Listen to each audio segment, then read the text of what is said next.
I was lucky enough to have an interview with Felipe Falanghe, the brains and creator behind the immensely successful game Kerbal Space Program. It's quite a niche game, blending accurate orbital mechanics with a fun rocket building experience.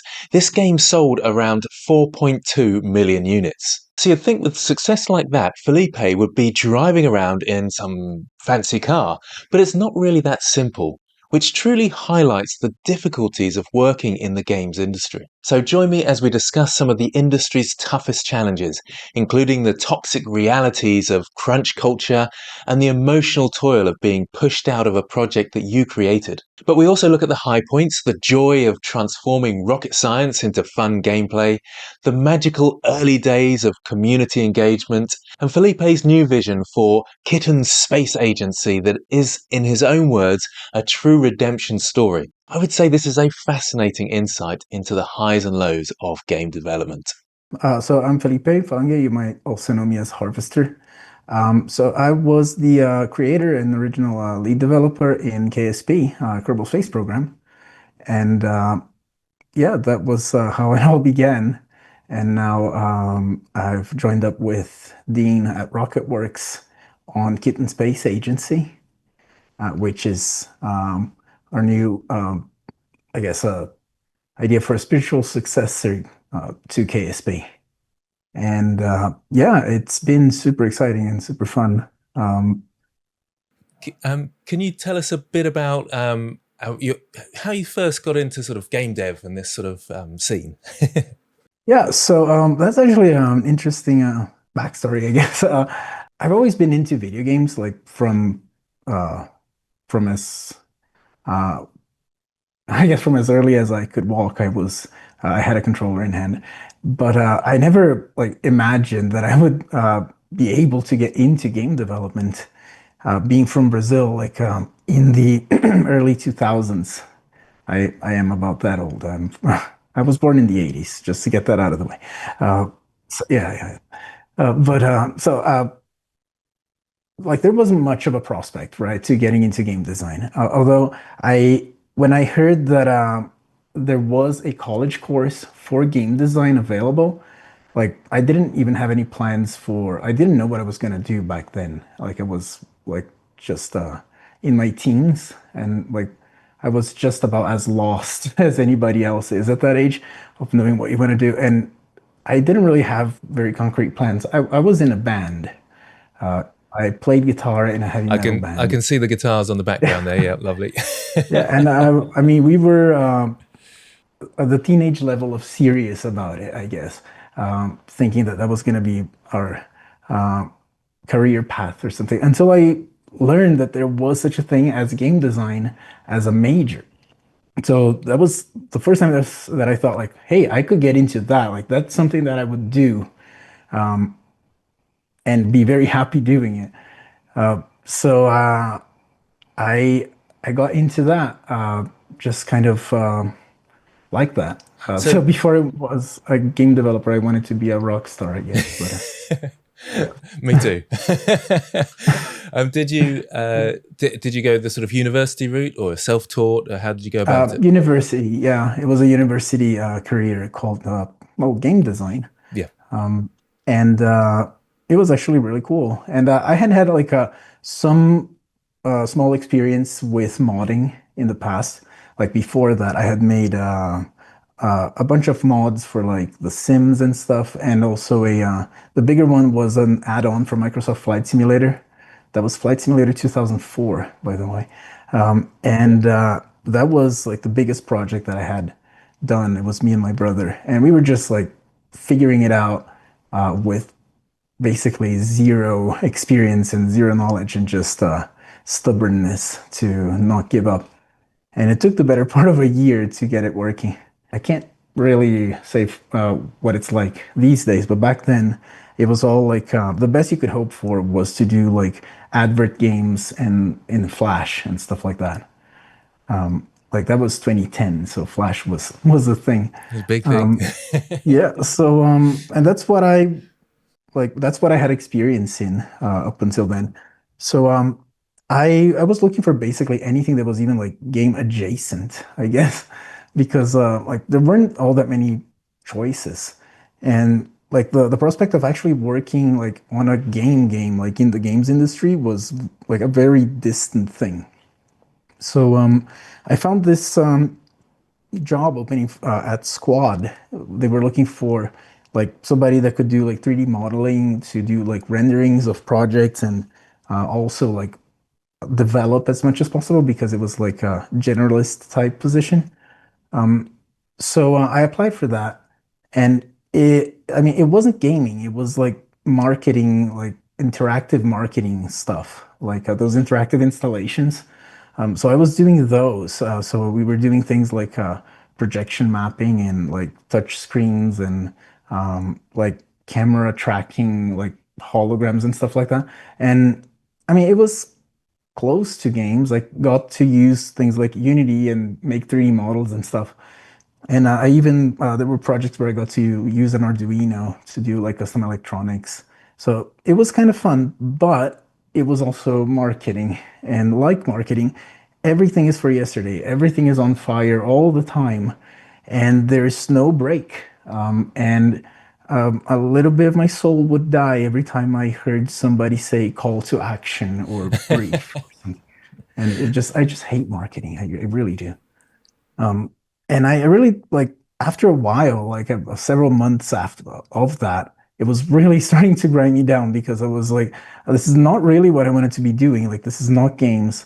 The pace is frantic and there is no downtime. Like we would go from pulling an all-nighter, setting up this installation like on location somewhere.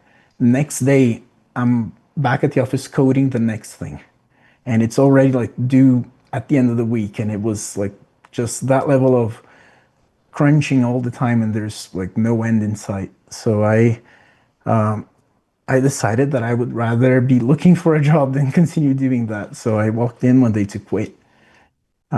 And I just said like, hey, I'm leaving. Like I want to make games and this is not it. And I hate marketing. So and they had a bunch of other projects lined up, and I by then was kind of the only content developer. So they were kind of in a bad position to lose their only developer. So they said like, hey, like if you don't quit, like if you stick around and help us through the next couple of projects, we'll like let you make your game here. And I was like, okay, I don't believe that. Like that doesn't happen. Like things like that just don't happen. So I was like, but I mean, what do I have to lose? I mean, the other option is to be unemployed. And even if I did find a job, it would be back to like advert games probably. And the chances of working my own project would be like negligible.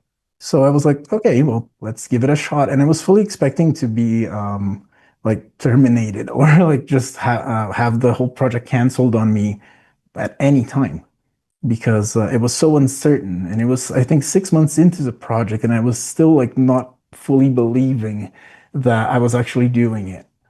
And so to start with, I just pitched what at the time felt like a simple, unambitious idea. It would be a game about building rockets, sending them up, and seeing how high it could go, like before they explode, basically. And that was how it got started. So I pitched KSP like that, and I pitched it precisely like that, like a game where you just launch a rocket, see how high it can go. It will probably explode, and it's kind of like a high scores game or something. It was meant to be super simple. It was even going to be in 2D initially. The plan was that if it then works out, we could make it into a more interesting looking 3D game. And they like, and then they were like, well, if we're gonna do that, like, why don't you just start in 3D, like in Unity? And I said, okay, yeah, let's do a 2.5D game then, where everything is 3D, but you're confined to like XY motion. And so it started out like that. And uh, I mean, the original design for the game was that it was going to be like massively simplified in terms of like the space flight mechanics. It was going to be probably very much like most other space games, where if you just go far away enough from the surface, gravity just ends and you're floating, and you call that orbit. And but I knew that that's not how it worked. I had experience with orbiter flight sim from from the flight sim days of my teens, and like and I knew already like how you could get yourself into orbit and how like to do a transfer orbit to get to the moon and stuff like that, and that was all really cool. And I wanted to do something like that, like kind of in the back of my brain. But I was thinking like that's way too complicated. It took me months to learn Orbiter. I needed to follow like all these tutorials, and I think it was 6 months into Orbiter before I actually got to see Mars, like, and even longer to learn how to get back from Mars to Earth. Like, so, like, I knew that it was a very complicated subject because I mean, it is literal rocket science. Yeah. But yeah, but then like I also thought like it's not necessarily that difficult. It's really like the main point of difficulty that I used to feel was a lack of like 3D situational awareness of what was happening. Like because in Orbiter, like Orbiter is supposed to be super realistic, so everything is presented to you via MFD screens, like on an aircraft cockpit. So it's all 2D screens and you don't really get a full like 3D picture of what's going on. So you really have to like do a lot of abstract reasoning, I guess, to just understand what it is that you're even looking at. Like everything is a 2D projection of what's happening. So I thought like if you just had like a way to visualize the whole thing in 3D, like you would remove so much of the complication that this really only leaves like a much more manageable like spatial problem, I guess, where you just need to make sure that your like trajectory hits the thing that you want to hit, and it's really not that bad if the UI presents it well. I thought, and I mean, in principle, I guess that was true, but little did I know like the amount of complication there was to get there. So But it's that's yeah. so I'm Mhm. sorry to interrupt there. So this sounds a little bit like the sort of start of the Kitten Space Agency project that you sort of gone into. It's so what was your transition Yeah. there, if that makes sense? Yeah, Kitten Space Agency is like very much a successor to KSP. For KSA, basically, I guess the premise is just that having gone through KSP and survived it, and like for me at least, it was this. It's an almost magical thing because I had to leave KSP in like very non-ideal circumstances. Like I didn't want to leave KSP. I was effectively, I think, pushed out. Same as the rest of the core development team back then. Like that same year, it wasn't just me. 8 other guys left that same year because the working conditions were just really, really bad. Um, like they never stopped treating everybody under that like marketing mentality of everything is for yesterday, everything is on fire. Like the crunch never ended, even though we already had this game that was, by all measures, super successful. But we were still being treated like this was kind of like a this emergency project on borrowed time, and that just never stopped. And so that was just like one of the very many reasons. But like it was also like it wasn't just that. It was also the fact that we realized that they didn't have any plans to follow up KSP with anything. I had already been pitching games like to do after KSP, like since way earlier, and there was just no interest. They didn't really want to transition to being a proper games studio, I think, or didn't really understand what it was that they had. I don't really know what the thinking was. I think that they really didn't understand because they weren't gamers, the squad owners. So so maybe they didn't understand like where the value was coming from, like why it was that what we had was so special. Like they didn't really see it as that special because I think they didn't really have a frame of reference to compare it to. Like their first attempt at this new thing called games was like this. I don't even say once in a lifetime because it doesn't happen in most lifetimes. It was this like literal like spark of magic that we somehow captured. And we had something that was truly, truly special. And they just didn't know the value of it. And they just let it go to waste, I think. They just didn't realize that, like, if you don't treat the developers well, they will burn out and they will want to leave. And the developers are actually more important than the project because if they all walk away, you can't actually work with it anymore. Like, it's not like replaceable manpower like that. Yes. Just on that, that's an interesting point. If you don't mind me sort of delving into that a little bit further, because obviously people out there are looking at you and sort of as inspiration, as someone who's made it in the games industry, and lots of my audience will be really keen to just starting out, hobbyists, that sort of thing, trying to break into it.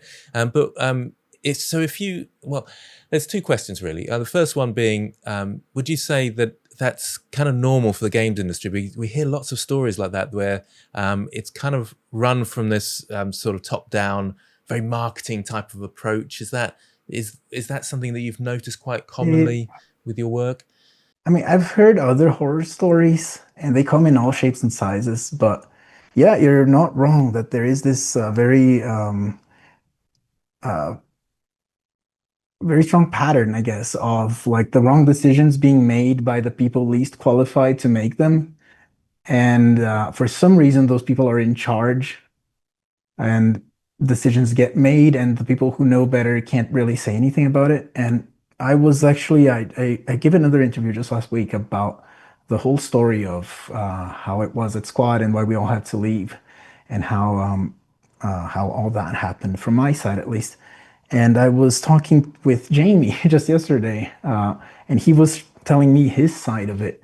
And he said something that I think just confirmed something that I had suspected for a really long time, that if I had been called to work on KSP2 for which for some reason that's I think forever going to be a mystery, they never reached out to me or to any of the other developers who worked in KSP1.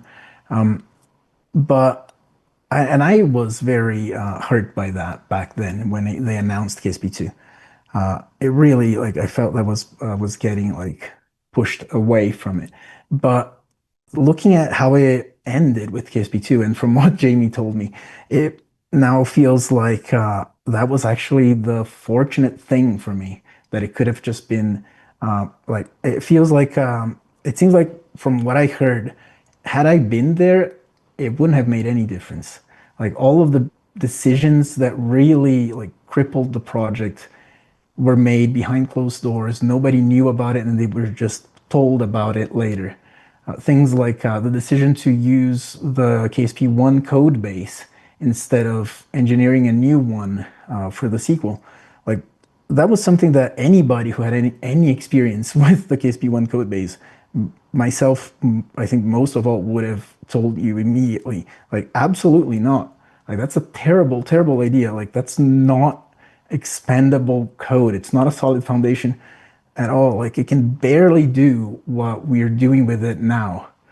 And to expand it with such an ambitious plan to add so much stuff, like was like a very weird decision to make. And it can only have come from somebody who didn't really have a technical background to know the dangers of that.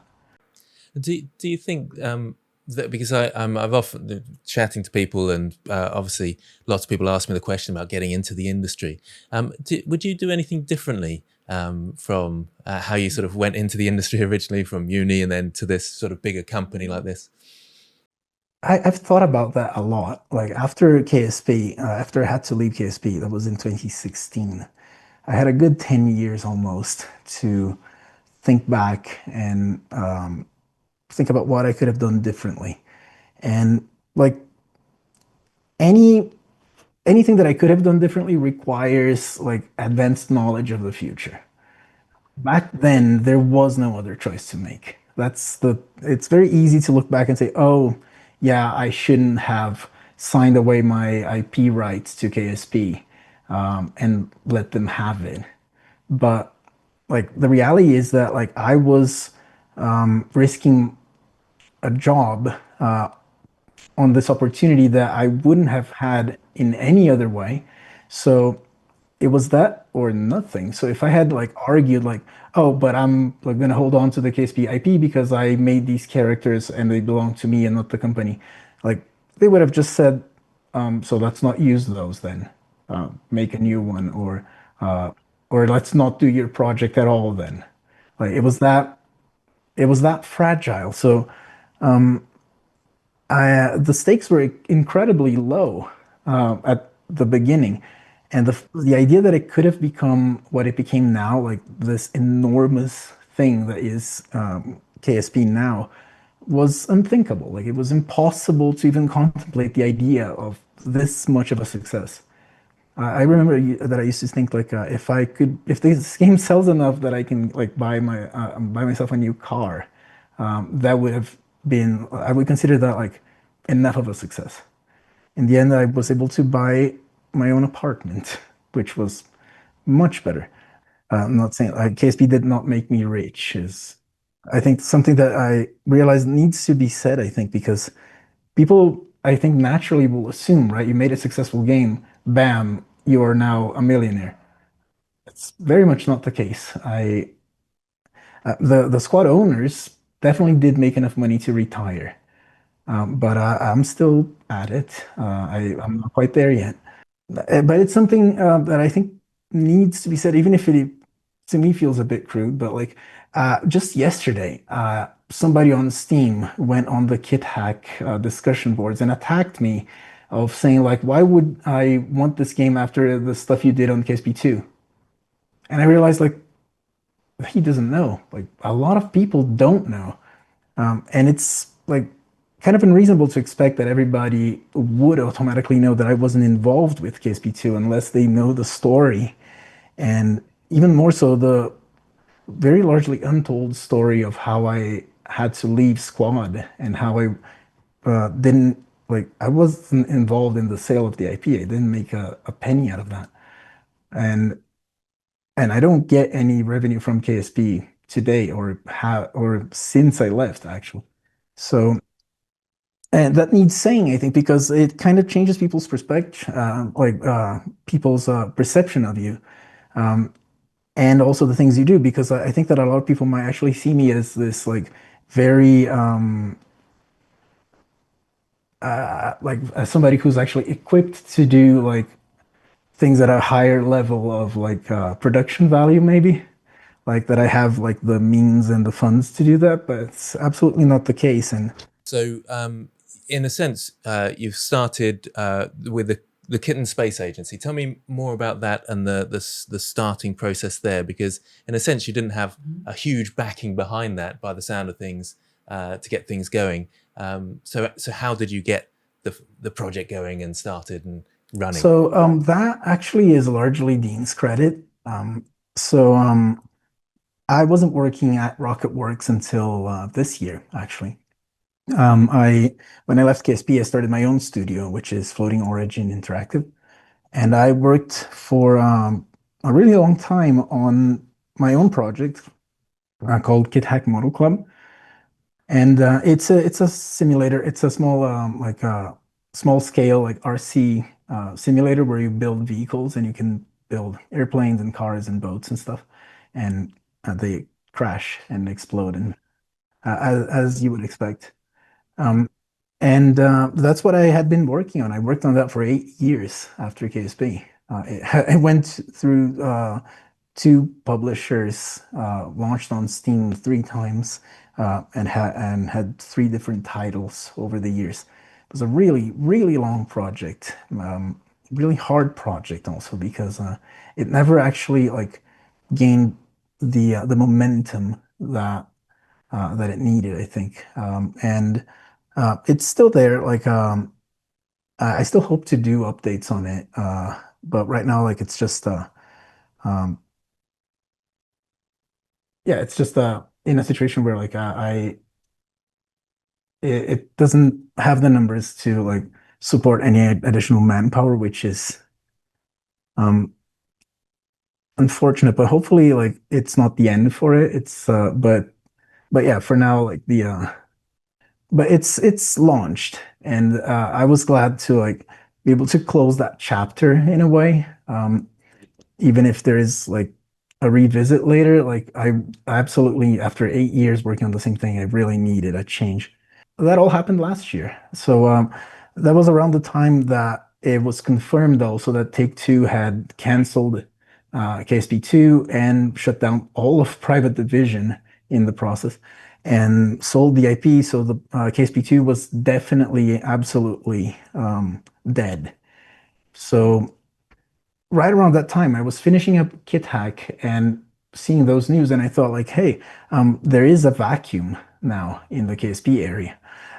Because that's the thing with KSP2, even if it was going poorly, it was so large because of Take-Two and everything behind it that there was no room for another game like it or trying to succeed KSP.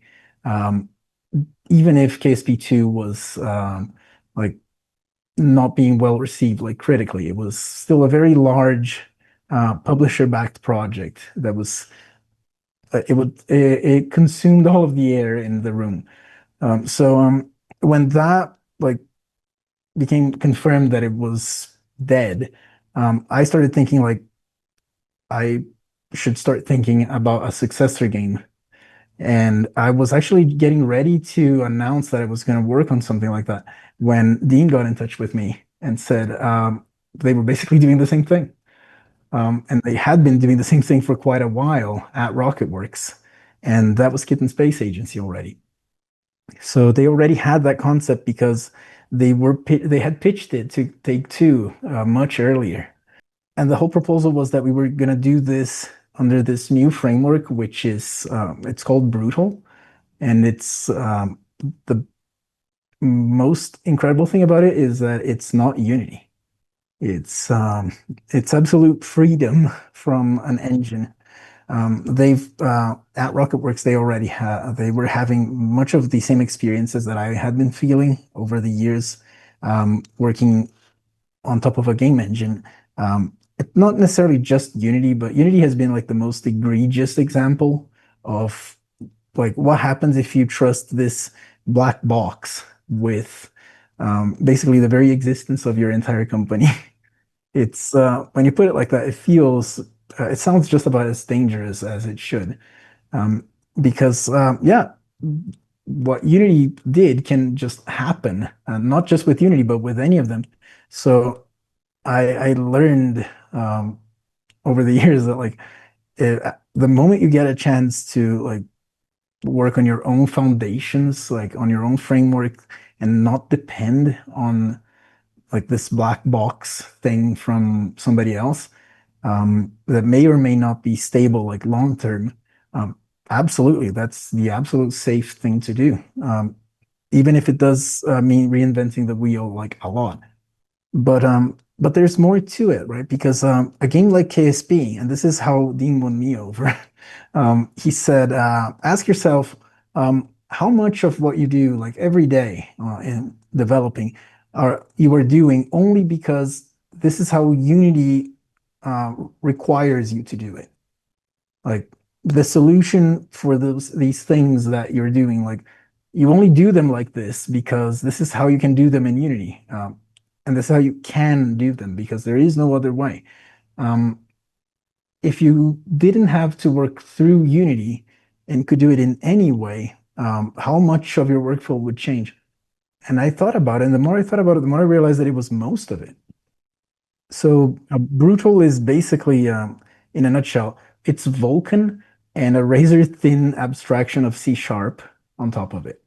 So you get to code Vulkan in C sharp, and it's actually incredibly well put together. He put together this engineering team, including people from Microsoft and like people who are absolute like arcane wizards of low-level graphics programming, and they do their dark magic rituals, and somehow that comes out, and we get to work with Vulkan, which is not an engine, it's just the graphics API.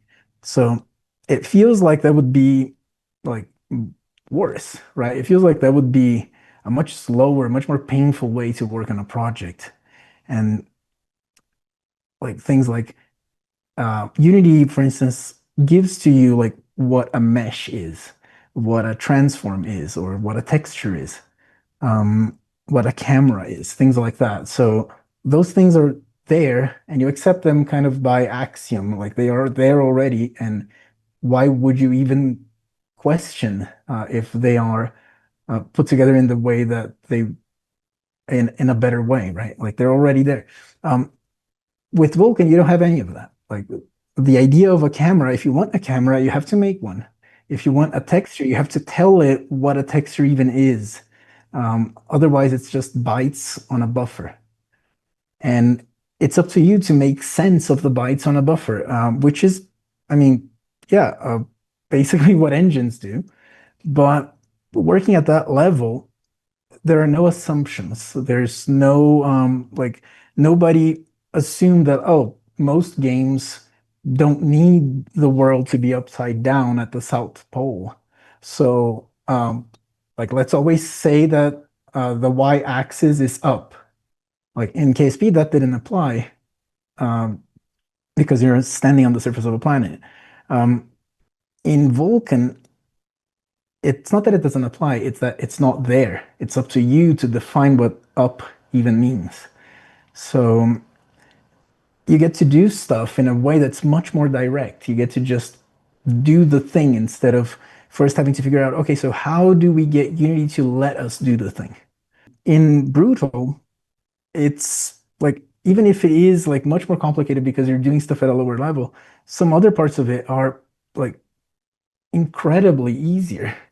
Like things like floating origin are really just like a subtraction you do as late as you possibly can before you start rendering, where you go from 64-bit precision to 32-bit, which goes to the graphics card.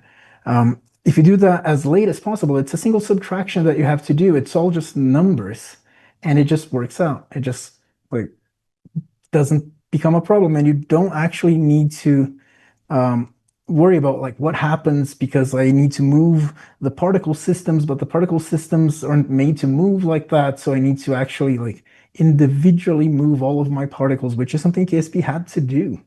Every now and then a particle would leak and get like an escape the floating origin shift because it was there was like some probably thread synchronization thing. But every now and then you would see like one particle from the engine exhaust in front of you that got skipped when the origin shifted, and you would meet it again because it got left behind. And like that kind of thing just happened in Unity because not to mention like the performance cost of actually having to go through all of the particle effects and displace them like that. Just having access like to work at that level is kind of a like it's a life-changing thing.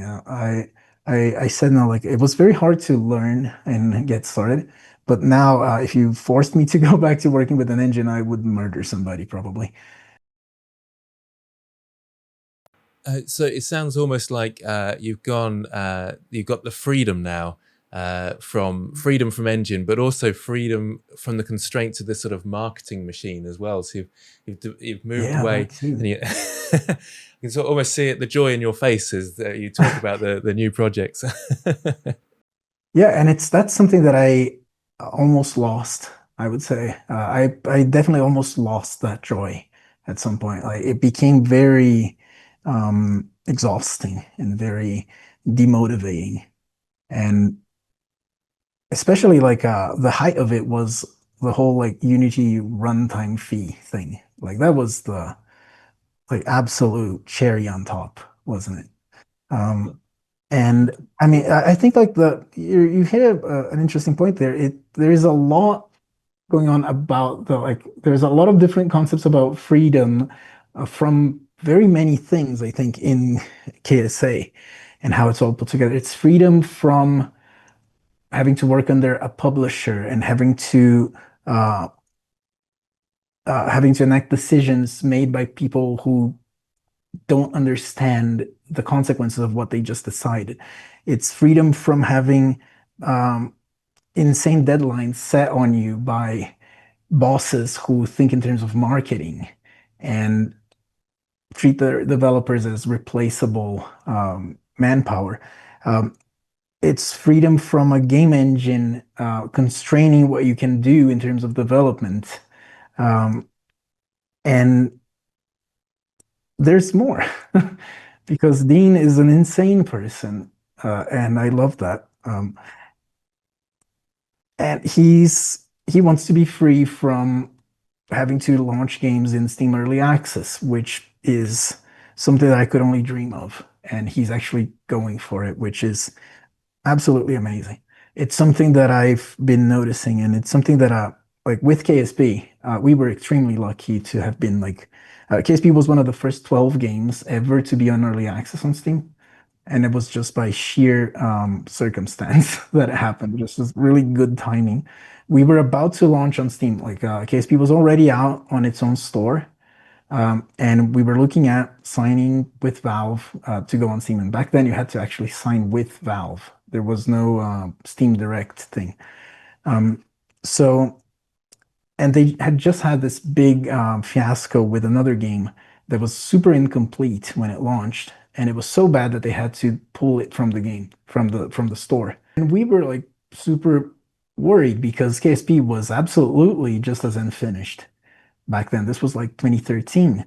So the game was barely, I don't think we even had the solar system planets yet. You had Kerbin, the moon, maybe Minmus was already there. I'm not even sure. We were around that, it was around that time. So the game was very rough. But we were about to launch, and Valve actually sent us a message and said, like, hey, if you guys hold back for a couple more months, we're working on something that might help. And it was the early access program, like the early access category as a whole. And we were part of the first batch of 12 games to be released under early access. So that was extremely good timing for us. Um, because back then, like early access was precisely what it was meant to be, like a way to release a game that had no other means of existing. And there's a very specific type of game I think that works with early access, and it's games like, uh, well, obviously like KSP, but like it's mostly like a game where it's more of a toy almost than a game. Like I couldn't imagine you doing like a point and click adventure game in early access. Like how do you get your players to come back for the next chapter, right? Like so, not every game works for it, and but for KSP, it was amazing because it was precisely what we had been trying to do. That was something that I pitched even from the very beginning, was that there was no, the word early access didn't exist. I used to call it the thing Minecraft did. So I pitched it as we're going to do the thing Minecraft did and release the game as soon as humanly possible and just update it live as players come in. And we'll start it off free, then as the game progresses, we'll say like this final version that's free will become a demo, and the later versions are now the full version that you pay for. And it starts off very cheap because the idea is that you're paying for the game as it currently stands, under the understanding that for all we can guarantee, there will be no next update. For all we know, like the game could stop tomorrow. So you're getting it for cheap because maybe there won't be a next update. But if there is, like you got it much cheaper and you get the future updates free. So as like that's the advantage of getting it early. And that was like the premise of early access, right? So and when Valve called it early access, I was like, wow, that's such a great name. Like I didn't really have a word for it, but early access is perfect. And so it started, and it was very well intentioned, right, at first. But then there were so many failure cases, so many horror stories that when I released Balsa Model Sim, which was the original game that I was working on before it became Kit Hack, I released it in Steam Early Access. It wasn't as nearly warm a reception because by then I guess the world or we as a species had already become burned on early access as this place where unfinished games go to remain unfinished. And I mean, yeah, it doesn't work for every game. There's a lot of games where you can't have that, but I think like very largely people understandably got very tired of it. And I used to feel that too. And now these days, it's gotten worse, right? Because not only is early access already um, very jaded and a very hostile place, in the year that Steam launched Steam Direct, they launched more games than in their entire history up until that point combined. Okay. Just to give a sense of the scale of how many more games are going onto Steam every day these days. So it's back to being, like somebody said in a comment, a safari. Like you're out in the wild. It's just there's so many people that it's like just putting your game up on the internet and hoping people find it via Google. It's about the same. So you don't have visibility anymore just from being on Steam, but you are exposed to the most toxic side of gaming. And it's just a very, very violently hostile uh, environment. And it's very incompatible, I think, with the idea of a game in early access. So how do we combat that today? I mean, how Uh, have you approached that with things like the yeah, Kitten Space Agency? so that's Dean's plan, and that's what a woo is for. A woo is Dean's project for a new platform, basically, meant to allow us to like, deliver a game like KSA, uh, KSA included, of course, but also potentially other games, uh, in in this new platform, which is entirely supported by enthusiastic communities that really want to be a part of the growing living thing that is a game like KSA. If we had something like that for KSP, um, it would have been amazing also. Like, but KSP actually saying that like KSP actually did have something like that kind of organically because KSP as it started didn't have a large player base. It was all very small and it just grew organically. So you wouldn't get yourself into KSP until like word of it reached you and you thought that it was interesting enough to say, oh, I might want to give this a try. So just automatically by that, you were already the type of player who would be interested in the game at that state. So there was this kind of organic barrier to enthusiasm or lack of enthusiasm, I guess. Um, it's something that a game like KSP2 doesn't get to have because it already has a massive community that's extremely hyped for it and expects very, very big things. So the game has to begin at the same quality level that the previous one left off. And you can see this happened with other games too, like City Skylines 2 had exactly the same problem. Their sequel couldn't compete with the prequel that had 15 years of DLC and community content on top of it. And it's impossible. It's objectively impossible. There's no amount of manpower in the world to produce a game that can top that without taking another 15 years. And even then, like if you have a community that's actively contributing mods and helping you develop the game, it's even more impossible, right? Because then you absolutely can't follow that up behind closed doors, no matter how much time. So that kind of expectation can absolutely kill a game on release because it was just released to too many people who weren't the right types of people at that time. What I like to compare it to is that these days a game isn't released anymore. Like there's no such thing as a game release where it's fully released and ready to go. A game is born like a baby. And very much like a baby, the moment it is born is not the most photogenic. It's very small and kind of gross and covered in horrible stuff. And it's not like you might want to take the time to clean it up a little bit before you start taking pictures. Like it's even more so presenting it to like the outside world. If you have a large community uh, like the KSP community or the City Skylines community, I compare it to the baby pharaoh being born. Like maybe clean it up before you show him off the balcony. Like, but you have to be given the chance to do that. And how do you do that while releasing the game, right? Like it has to be born at some point anyway, but you have to somehow only let the right types of people have access first. Like maybe a nurse would be better than like random people off the street to continue abusing the poor metaphor. But That makes a lot of sense. So what's different then about AWU, as you call it?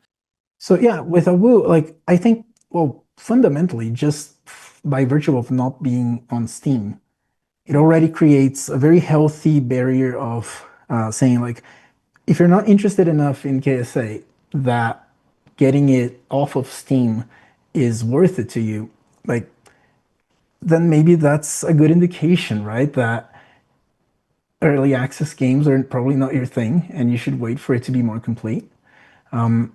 So that's a really nice, like, it's something that it sounds almost obvious, right? It sounds almost like a non-feature, but it works just by how it's set up, I guess, just by virtue of existing. Like, it requires people to be enthusiastic enough about the game to not just buy it by impulse and then be disappointed. It doesn't require you to like start charging for the game right away. A Woo, in fact, KSA, in fact, is going to be released for free, and a Woo is geared towards like allowing the game to be supported via community supporters. But the whole idea is that it's to foster an environment where the only people around the game during this very critical early stage are the people most enthusiastic about it, who want to see it succeed in spite of any potential flaws that it might have at the moment. And that's something that we had with KSP early on because it wasn't on Steam. It just was on its own website. And it was terrible back then. It was so bad. Like people had to put up with so much. And they did because they thought the game was worth putting up with. And I'm very thankful for that. And I don't know, like maybe like the fact that it's so easy to get a game out on Steam these days made us forget that we were supposed to be very, very afraid of doing that, like we were back with KSP. And yeah, I think it doesn't, maybe Steam hasn't really changed all that much. It's just that it became so much easier, right, to put a game on Steam that like, why would you not do that? But it's kind of, it's the same deal as the game engine, kind of. Like that assumes that you have a complete enough game and thick enough skin to weather the hostility, and that the game can actually stand up after being exposed to that. And a lot of games, I think, a lot of very well-meaning early access games won't make it in Steam Early Access because of that environment, because the game goes out in early access with the best of intentions, gets bad reviews for being incomplete, shot down. If your review score is bad, you are now invisible. And people won't want to buy it even if they see it because your review score is now attached permanently. It's the next thing you see after the game title. Right. So it's become like an impossible environment for any game to survive if it's not already great before it even exists. So yeah, you better be a very, very beautiful baby when you come out because that's your only choice. I think that having a platform where the game can exist and be nurtured outside of, I know a very lots of like uh, birthing analogies, but like it kind of is, right? A game that you release like this and you work with it like that and over so long and you live with it for so long becomes a baby. Like KSP was my baby. It became like part of my identity. I became like the KSP guy. And I still look at it like that. It still feels very surreal almost. And it's just like I hated seeing what happened with KSP2, but on the other hand, I was like, holy hell, like I was almost part of that. I could have been part of that if they had reached out. And I wouldn't have been able to stop it either. It would have just been, I don't know what it would have done to me. I think KSA is kind of like this almost magical combination, like aligning, like this kind of cosmic alignment of so many things that are like emancipation from these very difficult things that have happened to us over the years. That it's impossible to not be super excited about it now. Like we're all like over the moon about working on it because it's just it feels unreal that so many things are. It's like the ending of Lord of the Rings. Like all of the character arcs are landing. Yeah. It's just really cool. And I hope that like when the game comes out, like the oh, that's the thing. I don't need to. Like the game will come out and it will probably be very incomplete and have bugs. And that's by design. That's how early access is meant to be. And it's something that I was saying um, the other day. It's actually not even that important if the release is free of bugs.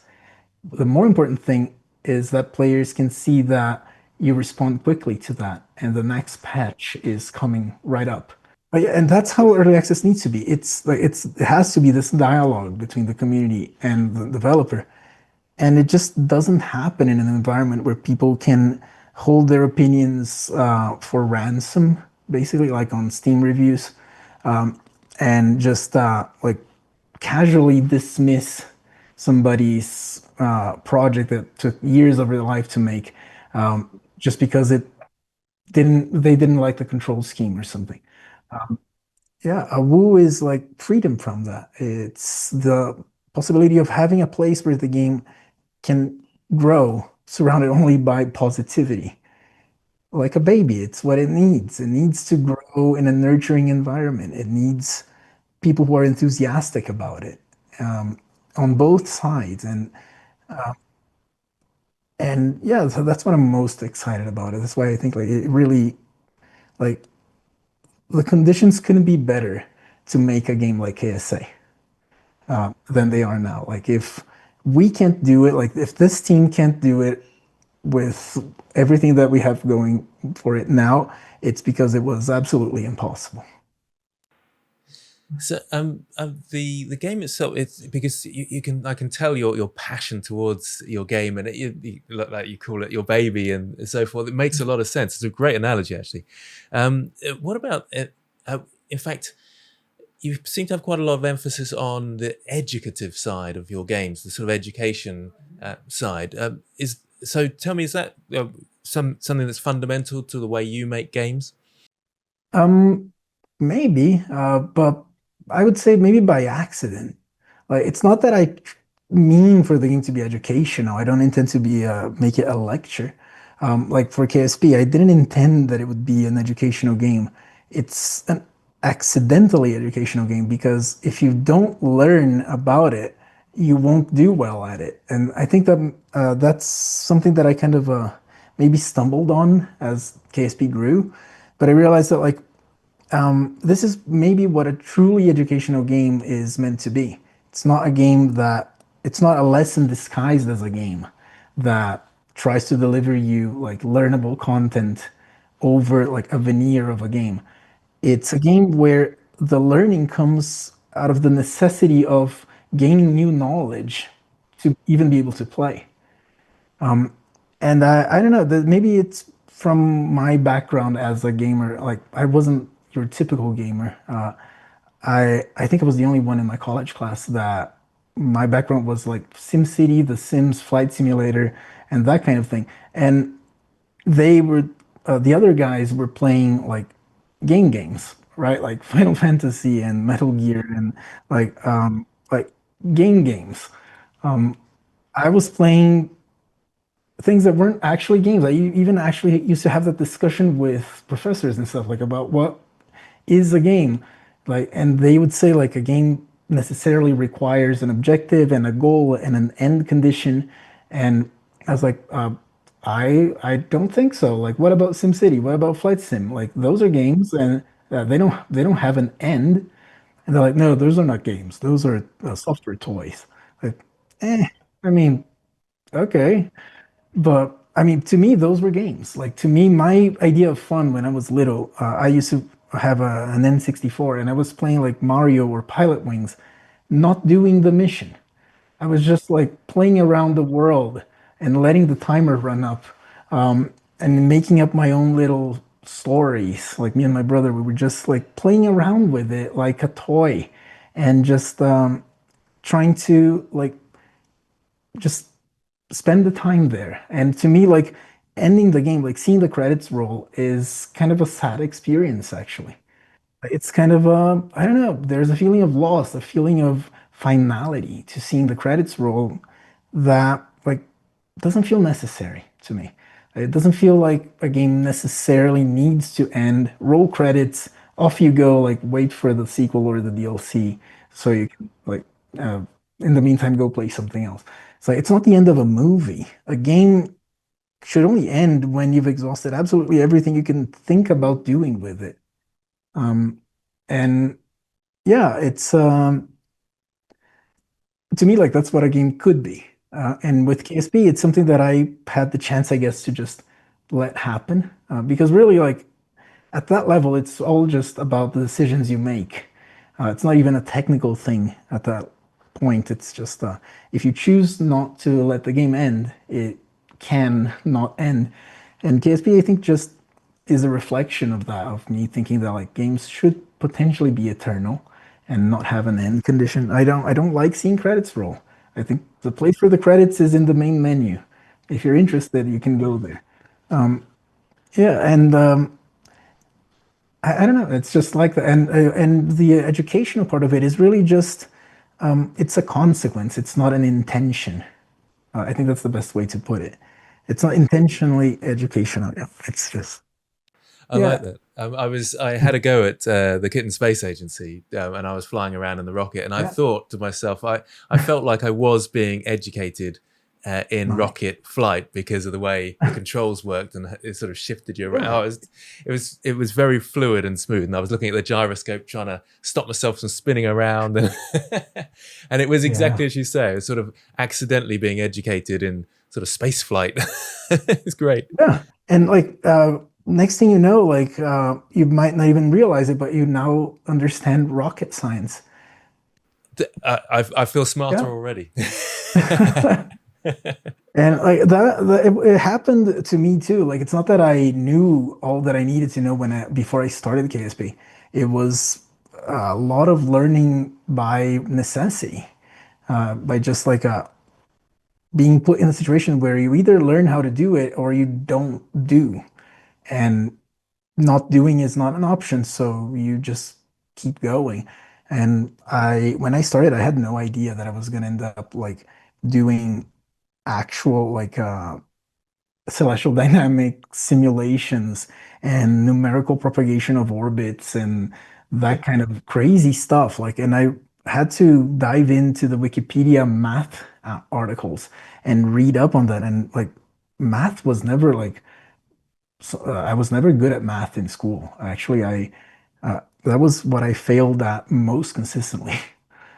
And I relearned all of it as I got into programming because I now saw a situation where there was an application to it. Like I used to hate math in school. It was like torture by numbers. And as I was learning programming, I started learning like, oh, so that's what a sine of an angle means. So, oh, that's why matrices are a thing. Yeah. That's a more recent one. I've just learned in the last year or so. I've been getting a lot more into matrices, and they're amazing. And you get into like the more like obscure stuff like quaternions as a 4D object that represents rotations in 3D space. It sounds like mental, but it's beautiful. And now I watch math videos for fun. Like my maths tutor, I wonder what he would think if he saw me now. Like he had to work so hard, that guy. That was kind of my meta experience of something that maybe KSP allows people to have that as well. Like I was learning as I went because of the requirement, like the necessity of like you have to learn this to make it. And KSP, I think, puts you in that same situation. So you have to learn it, and you learn it from having, not because somebody is forcing you. And I think this is like what true learning is about, is to be given the problem first, and the solution reveals the way to how it's done. And now, if you learn it that way, you will never forget it, because now you know why this was even something that needed to be known in the first place. To me, it sounds almost like making the game for you is playing the game. Yeah, it's sort of. Kind of, in a way, yeah. With GitHack, I used to say that whenever the NPC bots got a kill, it was my kill. Yeah. Yeah. Yeah. Fascinating. We talk for hours on this particular subject, but you've given a sort of, I suppose, a look at the games industry from a real insider perspective, and it's certainly had its ups and downs. What advice would you give to someone who's just starting out? Okay, I want to make a game. What sort of advice would you give them? It's a good one. No pressure. Yeah.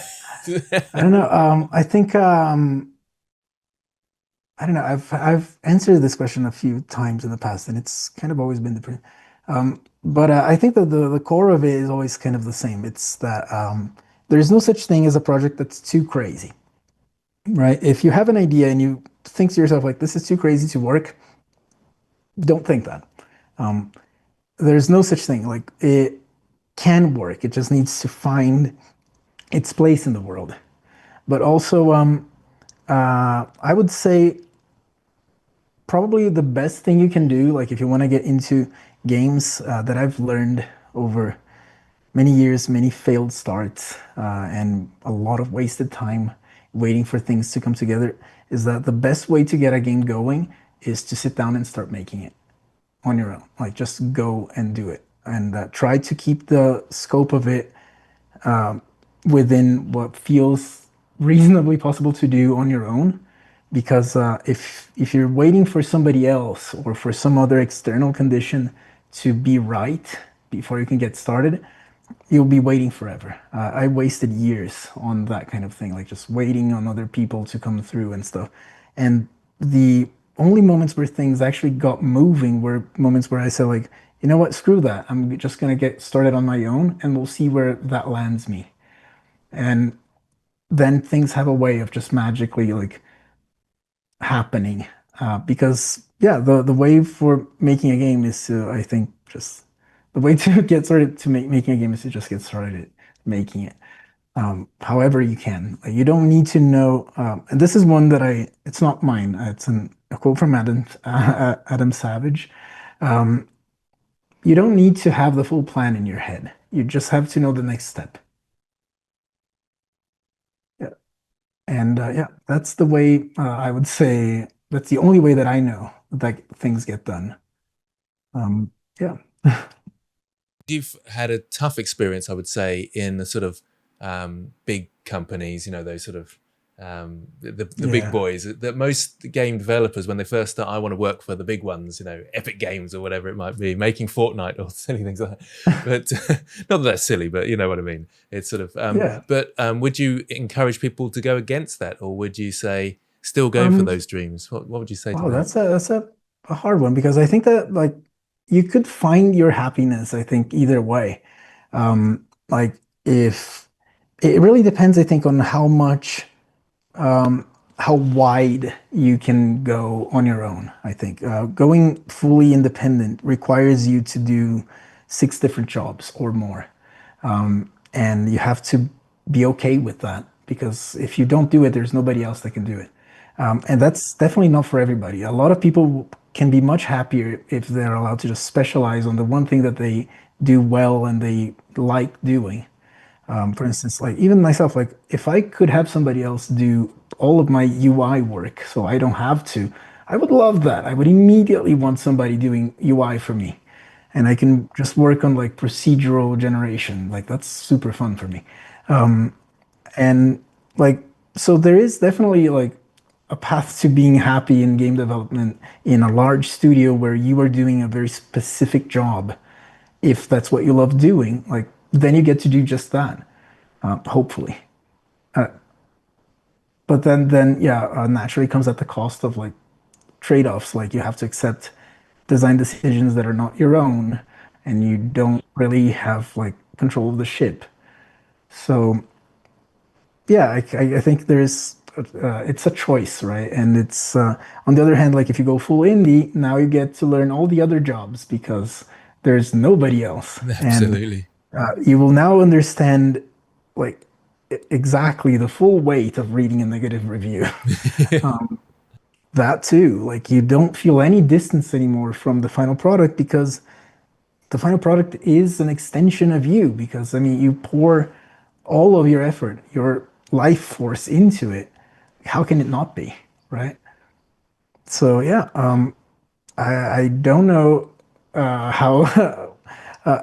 I don't know if I should give any advice about that because it's definitely different for everybody. But like I have a special type of crazy that makes me able to do this, and it also makes me only able to do this. I couldn't work at anything else. So maybe if you have the same bug, then this is for you. But yeah, I don't know how else to put it. It's just yeah, it takes a crazy person, but only it's the type of crazy that can only do this kind of thing. Also. I think that makes a lot of sense to me. Yeah. And yeah, different. It's going to be different for different people, and I think it's good for people to hear that as well, because often they get the the one side Yeah. of the story from one particular person, and to know that there's different approaches is all important. Oh yeah, definitely. I mean, I've never actually worked in AAA myself. Like I wasn't involved at all in KSP 2, and Squad was never like what you would consider a big studio. Like at its height, there was I think maybe 20, 25 people working there. So so it was never like a large team. So to me, like it still kind of almost baffles me how you can even do project management in a game project with 1,000 developers. Like that's insane to me. Like how do you even communicate ideas to that many people? And I think that's also like there's also considerations about that. Like if your idea is very weird and very different and can't really be described by genre tags and that kind of thing, then you probably want to look at smaller studios and smaller teams just to get started with because there is a maximum size of a team that can actually cope with a game that like defies description. And with KSP, it was very much like that too. Like it didn't have a genre that applied to it. It was a physics game, a simulator game, a rocketry game, but like all of those and like also funny and with some kind of weird dark humor. Like, and I remember somebody once asked me like, "Hey, why don't we make their personality sliders be both courage and intelligence, so that way both of them can go in the same direction?" And I was like, "But you say that like them being stupid is a bad thing." Like because they were an engineer, like they didn't understand that that was part of the joke, that that was the thing Yep. that their personality traits are courage and stupidity. And because like if you have either one of those, you're good to go on that thing that you're about to board. So like that was part of the thing, and like you and that was just a very minor example like of how it's like the weirder the game gets, the harder it is to communicate to other people, and the more people you have, the more normal a game that can be made it becomes, which is I think why most of the extremely large games like the Starfields and Skyrims and Witchers of the world are all effectively third or first person RPG games with or without driving, with or without horses, with or without combat. But all of them have effectively like kind of the same basic framework. Because if you have 1,000 people working on a game, like they what they understand by game is a very specific thing. And you it would be extremely difficult to communicate anything outside of that. So so yeah. Yeah. Yep. That makes a lot of sense. Yeah, I feel like we've really got into the insights and the depths of your thinking in the game industry. It's amazing. It's been wonderful to have you on, Felipe, and It's lovely to be here. yeah, and I'm very looking forward to seeing how Kitten Space Agency does, and Awu as well, and how all that goes. So I'll keep Thanks. a fixed eye on what's going on there. Thanks. Yeah, we're all like super excited. Like we couldn't be more excited about it. And it's a new like positive type of excitement that we haven't felt in. Well, I don't think I've ever felt like this about the game about to be released. I should be way more terrified, but I want to see it out there. I want to see people playing it, and I want to see like what I want to feel like what it felt like when KSP was new and the forums had like 200 people in it, and the comments had these like casually brilliant people coming in and saying these amazingly smart things and making me spend the rest of the day nerding out on Wikipedia, learning stuff because like they knew a lot of stuff that I didn't, and I was catching up, and like that kind of thing is magical. And I think KSA is rigged for that to happen again, and I'm just really looking forward to that because that I love that. I want to have that again. Oh, I really hope it is everything you're dreaming of, because it sounds like it will be as well. So that's awesome. Oh, Well, thanks. yeah, thanks again, Felipe, and look forward to seeing all the Yeah. developments. Thanks for having me. Always fun.